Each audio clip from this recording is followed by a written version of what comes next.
Ένα λεπτό με περάσεις, please. Εντάξει. Έφερε μισή να λέει. Απιάμε τα πράγματα, κασάζαμε. Και δεν έβγαλα, έβγαλε στο αστέρι.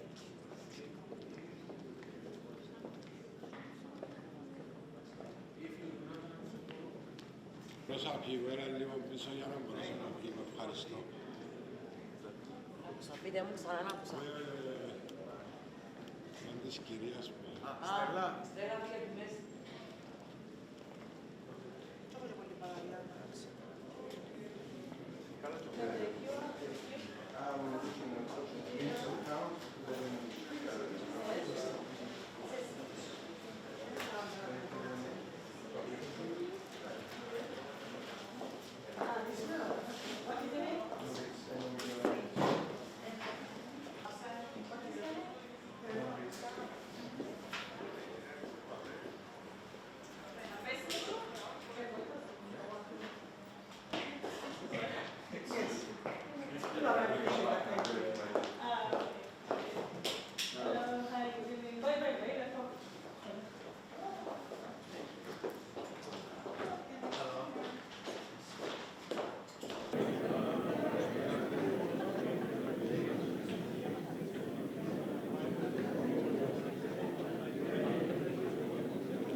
Sport and Youth, Dr. Athina Michailidis. Your Excellency, Minister of Transport, Communications and Works, Mr. Alexis Bafeadis. Your Excellency, Deputy Minister of Migration and International Protection, Dr. Nicolas Ioannidis. Chief of the National Guard, Lieutenant General Giorgos Tsitsikostas. Distinguished guests, ladies and gentlemen, dear friends, good evening. Today, we gather to mark International Holocaust Remembrance Day, honoring the millions of lives lost in one of the history's darkest chapters. On January 27, 1945, Soviet forces liberated Auschwitz exposing the full extent of Nazi crimes. Auschwitz-Birkenau, the largest Nazi concentration and extermination camp, was the place where 1 million Jews were murdered. It was the extermination camp that operated for the longest time, for almost 5 years, and where the industrialization of mass murder reached its peak. In 2005, the United Nations designated January 27 as International Holocaust Remembrance Day, commemorating the 6 million Jews victims and millions of others persecuted by the Nazi regime. The day serves to honor their memory, educate future generations, and combat antisemitism and hatred. Thank you, Niv Gold and Marius Pavlou, for this emotional performance. The Holocaust was not just an event that took place in the past. Anti-Semitic actions continue to occur every day around the world. This Remembrance Day serves as a reminder that we must remain vigilant against hatred and prejudice in all its forms. It is crucial that we never forget the lessons of this dark chapter in history. As we mark the 80th anniversary of Auschwitz liberation and remember the 6 million Jews who perished, we reaffirm our commitment to ensuring such atrocities are never repeated. This tragedy is not only a Jewish tragedy, but also a tragedy for humanity. On days like today, we remind ourselves of our moral obligation to stand against anti-Semitism, racism, and all forms of hatred wherever they occur. Together, we ensure that never again remains a global commitment. It is my honor to invite the Ambassador of the State of Israel to the Republic of Cyprus, His Excellency, Mr. Oren Anolik, for his opening remarks. Esteemed guests, ladies and gentlemen, as the Ambassador of the State of Israel to Cyprus, it is both an honor and a solemn duty to stand before you today to mark International Holocaust Remembrance Day. We gather here to honor the 6 million Jewish men, women, and children who perished during the Holocaust, alongside millions of others who were victims of the Nazi regime. It is an opportunity to reflect not only on the atrocities of the past, but also on the enduring lessons we can learn from it. For me, this day holds profound personal significance. My own family's history is etched into the painful narrative of the Holocaust. My paternal great-grandparents lived in Lithuania, in the town of Vilkomir, known today as Ukmergė. When the Nazis entered Vilkomir on June 26, 1941, about 8,000 Jews were living there. 3 months later, there was not a single living Jew in Vilkomir. Within these 3 months, the Nazis, with enthusiastic assistance of members of the local population, systematically killed all of the Jews. Most of the killings took place in the nearby Pivonia forest. The Jews were marched into the woods, placed inside ditches, and were shot to death. Among them were my great-grandparents, Ze'ev and Sarah Anolik, together with 4 of their daughters, 29-year-old Shoshana, 21-year-old Pnina, 17-year-old Simcha, and little Mina, who was only 10 years old. Being a father myself, and almost at the age of my great-grandfather when he was murdered, I can't help but thinking what went through his mind in the last hours of his life. When he walked with his family into the woods, did he know? Was he asked by Mina where they are going to? What did he tell her? And the hardest question of all, what would I have done if I were in his shoes? Luckily, his son, my grandfather, Yitzhak Anolik, who was a devout Zionist, left his home and family 6 years earlier and made his way to the Holy Land. Otherwise, I would not have been standing here today. This year marks 80 years since the gates of Auschwitz were opened and the horrors within revealed to the world. Auschwitz has become a symbol of immeasurable cruelty, a cursed place where over a million people, most but not all of them, were Jews, were systematically murdered simply because they were deemed unworthy of living, executed for who they were, not for anything they did. The Nazis executed the genocide of the Jews through a systematic, state-sponsored plan rooted in anti-Semitic ideology. This plan, known as the Final Solution, involved the identification, segregation, and eventual extermination of Jewish populations across Europe. Initially, Jews were stripped of their rights through discriminatory laws, followed by forced relocation into overcrowded ghettos. From there, many were transported to concentration and extermination camps via tightly packed trains under horrific conditions. These camps, such as Auschwitz-Birkenau, were equipped with gas chambers, crematoria, and barracks designed to dehumanize and murder on an industrial scale. The operation involved detailed planning, propaganda to conceal the atrocities, and the complicity of government officials, local collaborators, and military personnel. The liberation of Auschwitz was not just a moment of salvation for its survivors. It was also a moment when the world could no longer deny the depth of human evil.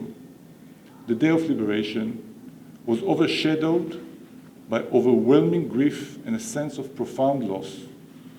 Survivors emerged from the shadows of despair, grappling with the reality that their families, communities, and way of life had been destroyed and decimated. The sheer scale of destruction was shocking, with over 1/3 of world Jewry annihilated. I stand here not only as a descendant of those who perished, but as a representative of the State of Israel, the homeland of the Jewish people and a proof to the resilience of our nation. For us, the trauma of the Holocaust is in our genes. It is part of our DNA. Not only we cannot forget, our mindset as Israelis, our psyche, is deeply influenced by the tragedy of our people. As we vow not to forget, as we commit to remember, we must also confront an uncomfortable truth. The lessons of the Holocaust are still being challenged. Antisemitism, racism, and xenophobia persist, sometimes in subtle forms, sometimes alarmingly explicit. Only this morning, the residents of Larnaca discovered that overnight, hateful slogans against Israelis and against the homeland of the Jewish people were paint sprayed across the city. It is our collective duty to ensure that never again is not just a slogan, but a commitment to action. Auschwitz reminds us what happens when hatred is left unchecked, when prejudice is allowed to grow, and when humankind turns a blind eye to the suffering of others. As we remember the victims, we must also focus on what we teach our children. The Holocaust was a tragedy of humanity. Entire communities were erased, their voices silenced, their dreams extinguished, but their stories remain. And it is our responsibility to ensure that these stories are told. We must teach our children about the dangers of hate and the importance of standing up against injustice. They must understand that only tolerance is not enough. We must cultivate empathy. They need to see that the values of democracy, human rights, and equality are not abstract ideals, but essential safeguards against the darkness.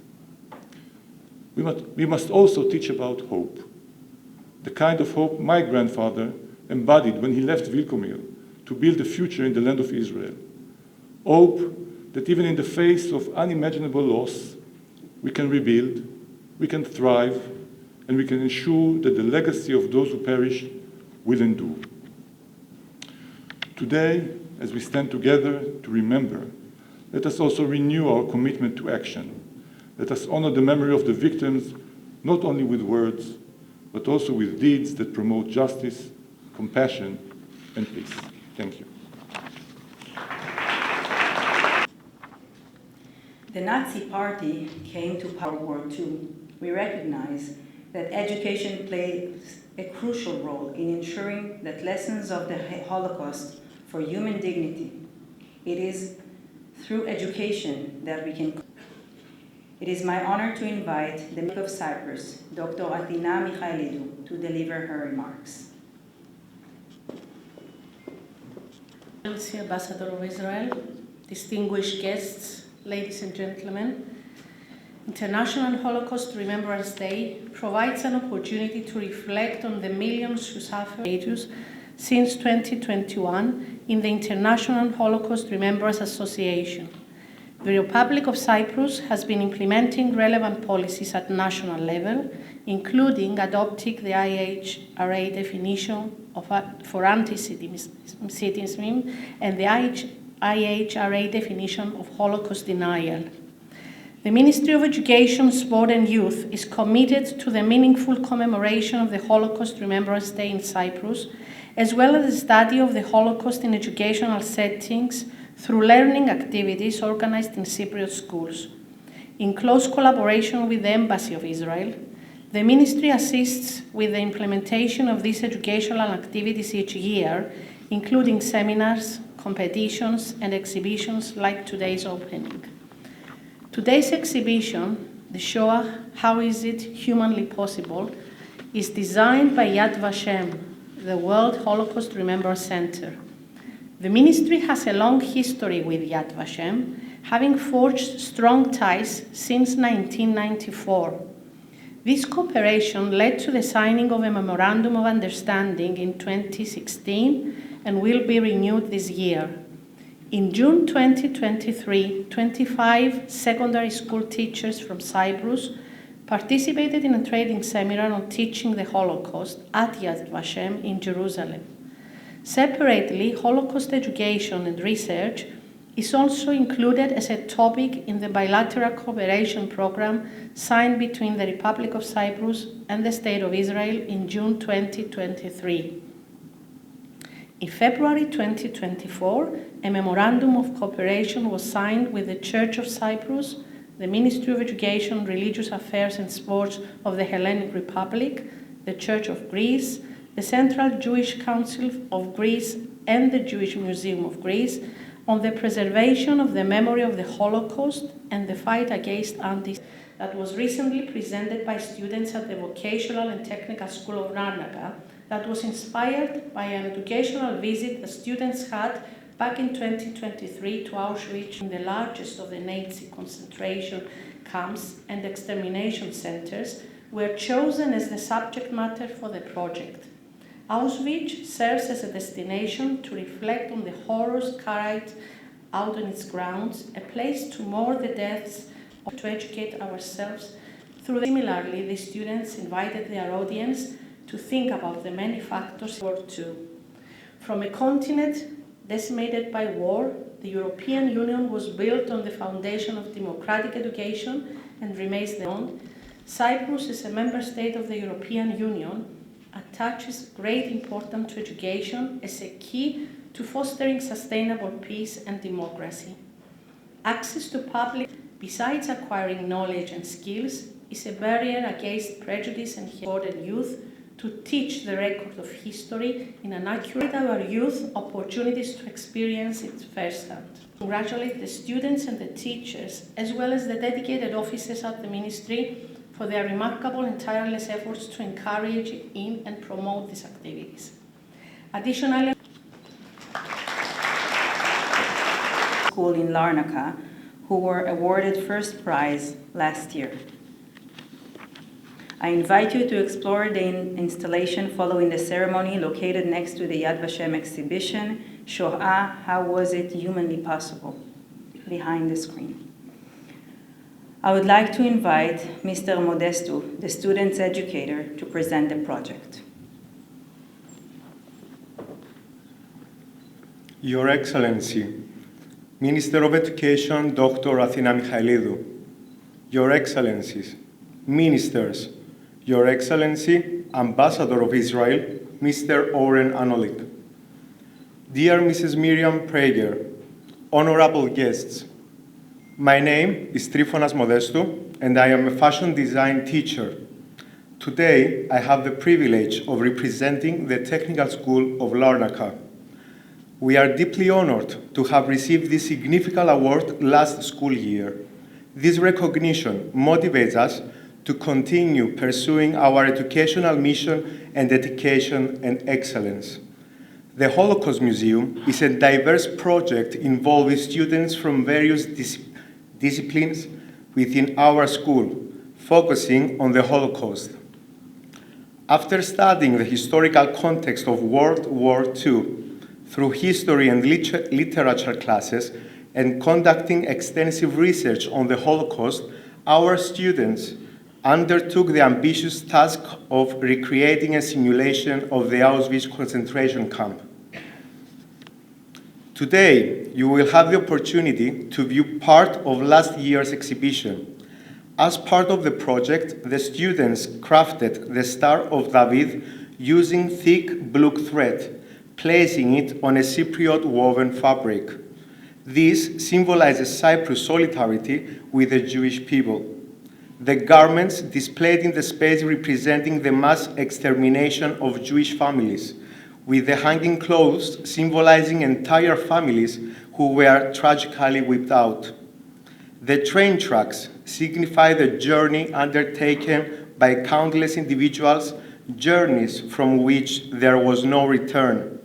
Students and teachers from various departments collaborated closely to create powerful constructions and representations. This includes the arrival tracks of the trains, personal belongings of the prisoners, inmate cells, gas chambers, crematoria, and victims' graves. Each element was created with imagination and care, capturing the essence of this tragic period in history. Additionally, 2 photography exhibitions were hosted last school year as part of this project. Shoah, how was it humanly possible? And Glimmers of Light, Women in the Holocaust. A group of students also developed audiovisual material, producing a video presentation titled Holocaust, Memory and History. In October 2023, a group of students visited the Auschwitz concentration camp in Poland. This visit provided them with profound, life-changing experiences, which they later shared with their peers and teachers. Thank you all for your attention. Thank you, Mr. Modestu. One of the enduring symbols of the courage and resilience during the Holocaust is Hannah Senesh, a Jewish poet, fighter, and a beacon of bravery. During World War II, Hannah volunteered to join the British Army in the fight against the Nazis. She took part in a daring mission, parachuting into Nazi-occupied Germany to assist Jews. Captured in Hungary, she refused to betray her mission and was executed in 1944 at the age of 23. Her most famous poem, A Walk to Caesarea, also known as Eli, Eli, my God, remains a timeless testament of her faith. Like a prayer, it expresses a deep longing for peace, purity, and a world free from hatred and violence.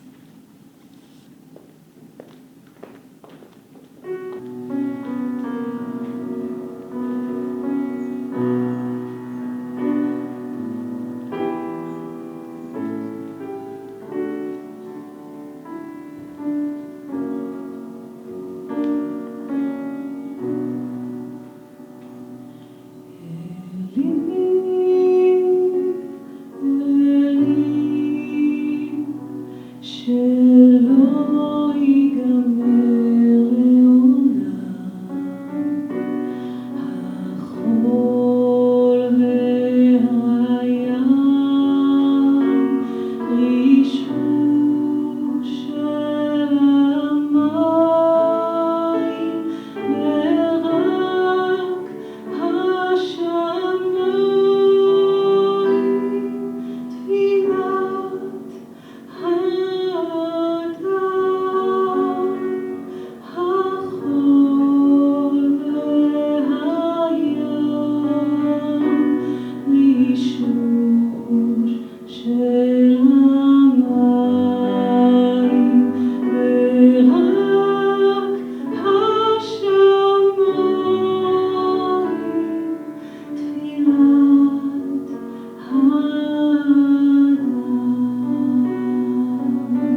Yaniv Gold for this emotional performance.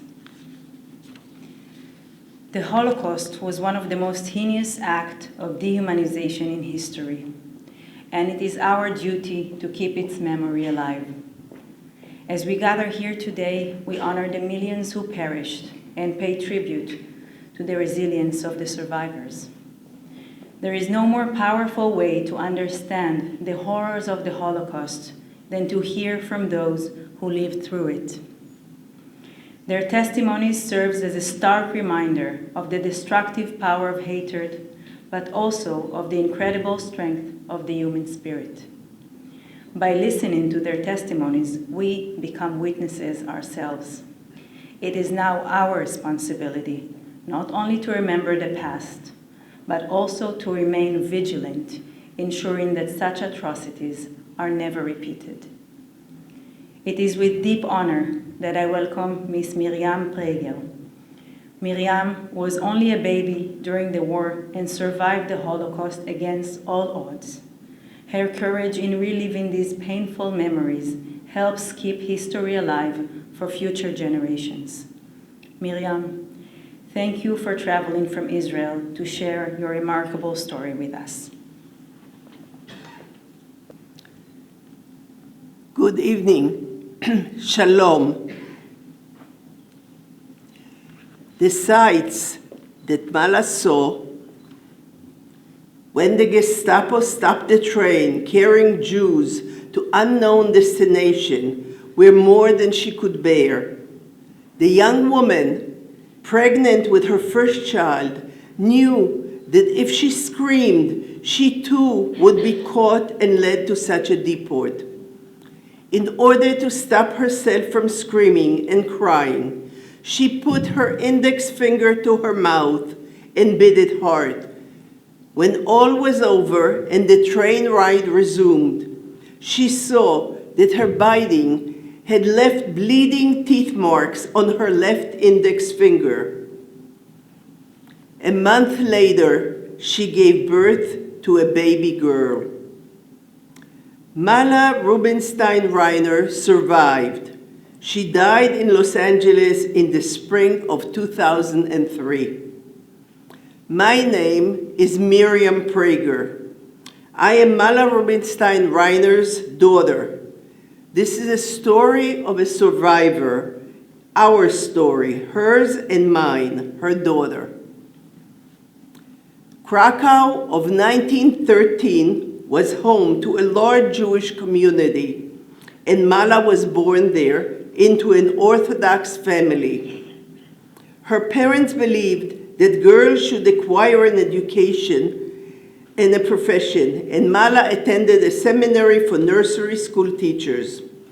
In addition to theory, the programs required hands-on experience working with children, which Mala got in Warsaw at the Janusz Korczak orphanage.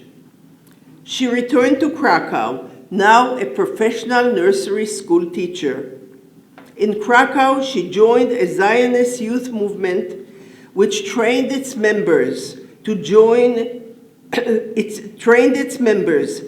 for immigration to a kibbutz in Israel.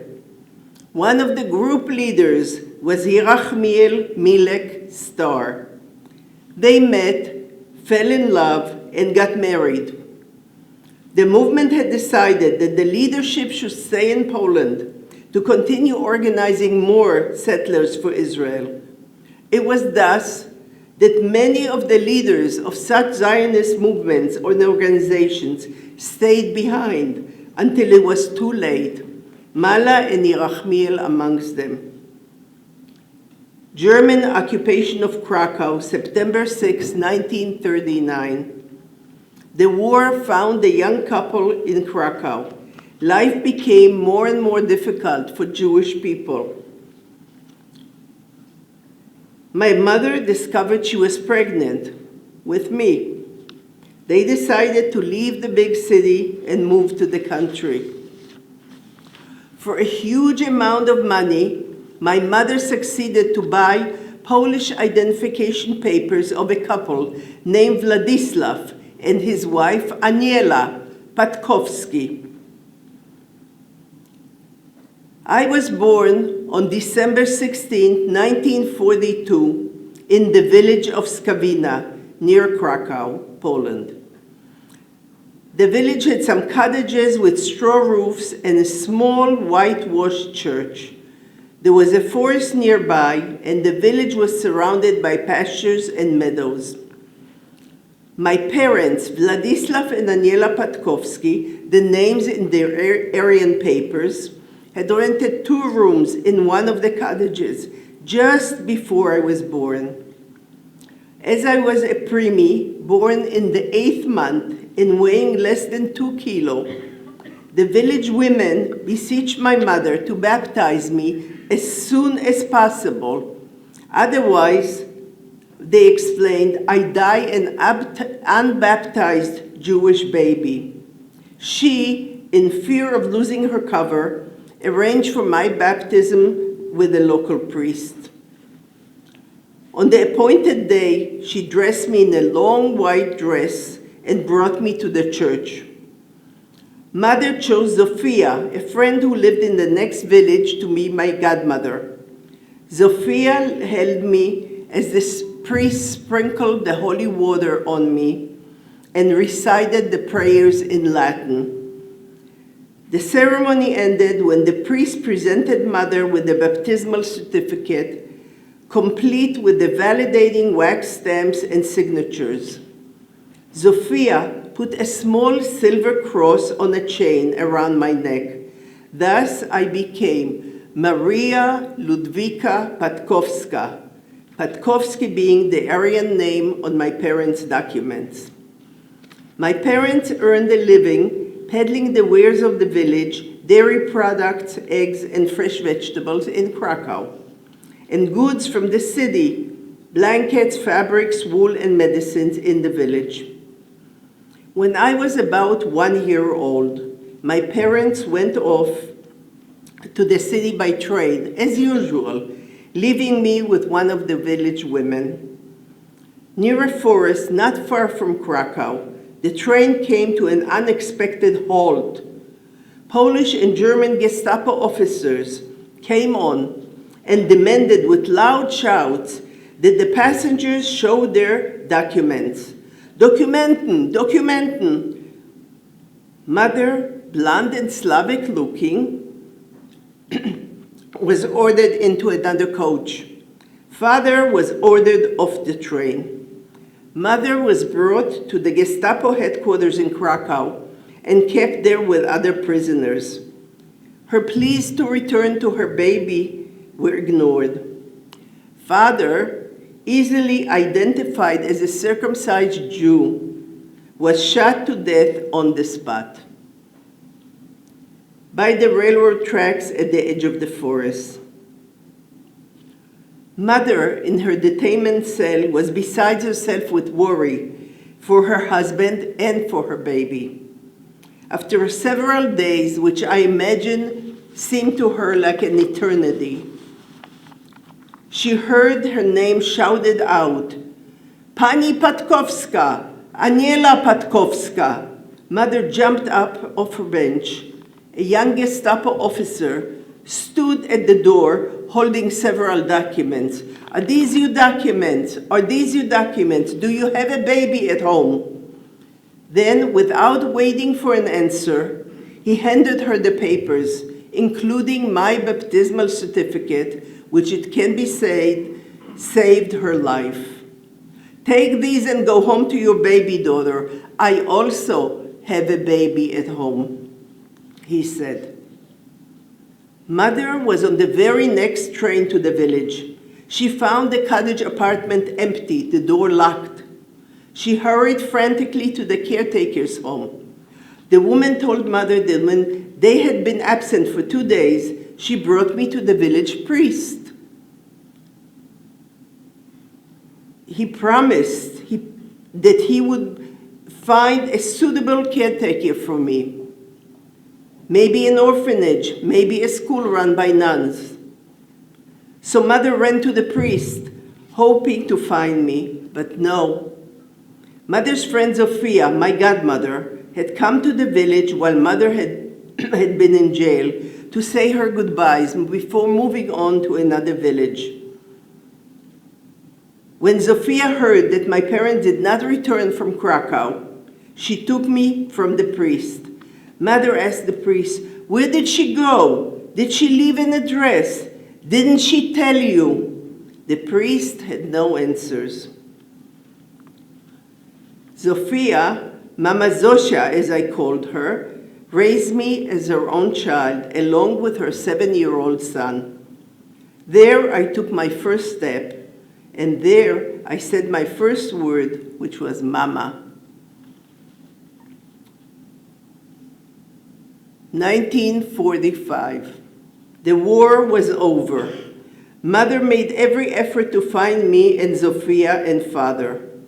She returned to the spot where the Gestapo had stopped the train to Krakow. The locals from the village nearby directed her to a single grave on the edge of the forest along the railroad tracks.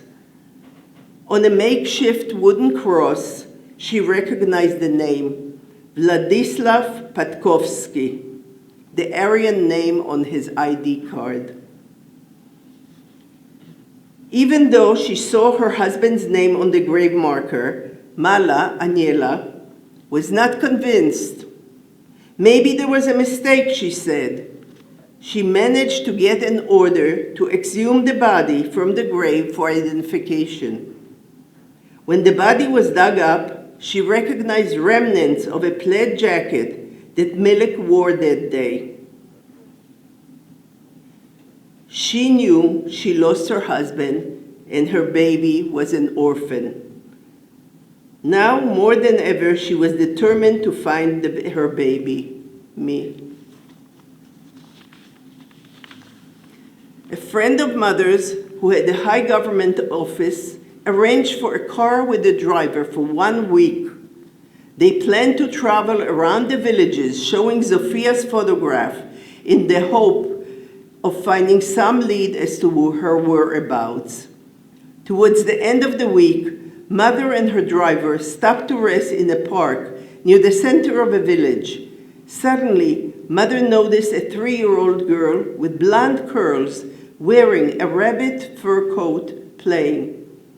"The girl is about the age of my daughter," she said. Mother called the child over and asked her name. "Marisha," the little girl answered and put out her hand, where on the index finger of her left hand, Mother recognized the birthmark with which the baby was born, a red line resembling teeth marks. She knew she had found her child. For a while, we all lived in the same apartment building in Krakow. Mama Zosia, her son, and I on the 3rd floor. Auntie Aniela, as the woman told me to call her, on the floor above us. We visited each other daily. Sometimes I agreed to sleep at Auntie Aniela's house. I started calling her Mama A. I remember coming up with the explanation for myself that as I didn't have a father, I had instead 2 mothers. Mother's agony was not over. She was determined to get justice for her husband's murder. From the villagers near the forest, she learned that the Gestapo commander who shot her husband was named Kiss. She hired a detective to trace him. He did. Henrik Kiss was brought to trial, found guilty of several murders, including that of Milek Reiner, known during the war as Vladislav Patkovsky. Kiss was sentenced to death and executed. Mother kept a newspaper clip reporting this in her closet. I came across it and now I keep it. On my 4th birthday, I was told that Mama Zosia was moving to another city, Warsaw. I moved in with Mama Aniela to the 4th floor. Every once in a while, we would visit Mama Zosia in Warsaw. Every once in a while, we would travel to a small village and place flowers on Father's grave, by the railroad tracks on the edge of the forest. Mother remarried and gave birth to my sister, Eva. In 1950, we immigrated to Israel. Mama Zosha and her family stayed in Poland. The last time we visited Father's grave, just before leaving Poland for Israel, Mother removed the silver cross, Mama Zosha's baptismal present, from my neck and buried it in the earth near the grave, where surely it is safely hidden to this day. That day, she told me that contrary to my belief that I was born a Catholic, went to church regularly, and crossed myself devoutly on occasions, I was actually a Jewish child, and she was my Jewish birth mother. We had to hide my true identity because many bad people didn't like the Jews and could harm me and my family. This is why we were leaving Poland to go to Israel, the homeland for all Jewish people. It took a while for a girl of 7 to comprehend and accept that the world could be such a cruel place. I am a grandmother now. My mother died in Los Angeles over 20 years ago, and only then did I start telling our story. Only then did I understand the message to me and to the next generations of those who have saved others, like Mama Zosha, risking their lives, and of those who had been saved, like Mama Aniela and myself, survivors who chose to concentrate on building a new life. Somehow, we maintained sanity despite nightmares, despite moving from place to place, from language to language, despite our unending longing for loved ones, for lost family, and the lives we've had previously. I am a child of the Holocaust. This is in my DNA. I am a survivor. We grew up scarred perhaps, but nevertheless able to lead normal, regular lives. We didn't live makeshift temporary lives. We built a country and raised new families. Many of the survivors got to know grandchildren and even great-grandchildren. This, no small miracle, was possible due to the strength of their survivor spirit and their determination to ensure that the Jewish people have a homeland where they can protect themselves from any enemy and foe. The legacy they left us, their children, and we leave to the next generations, never again. After October 7th, the war that pursued, and the past 2 weeks, the return of the hostages, we know never again is now.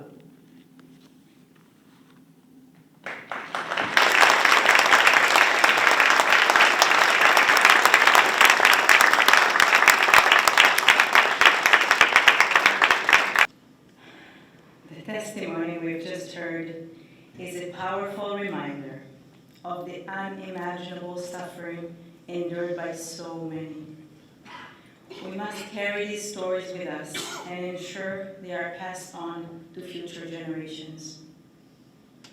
Remembering the Holocaust means more than remembering the past. It means taking action to build a better future, one where hatred is eradicated and every person is treated with dignity and respect.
In today's world, we still face challenges related to hatred, intolerance, and antisemitism.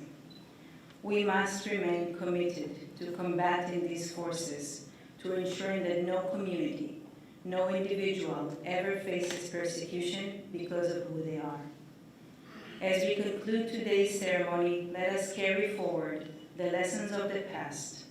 Let us commit ourselves to creating a world where intolerance has no place, where all people can live free from fear, and where every life is valued. The memory of the Holocaust calls on us to be better, to do better, and to never stop fighting for justice and equality. Thank you to each and every one of you for being a part of this important moment of remembrance. Together, we can make a world safer and more inclusive place for all. Thank you.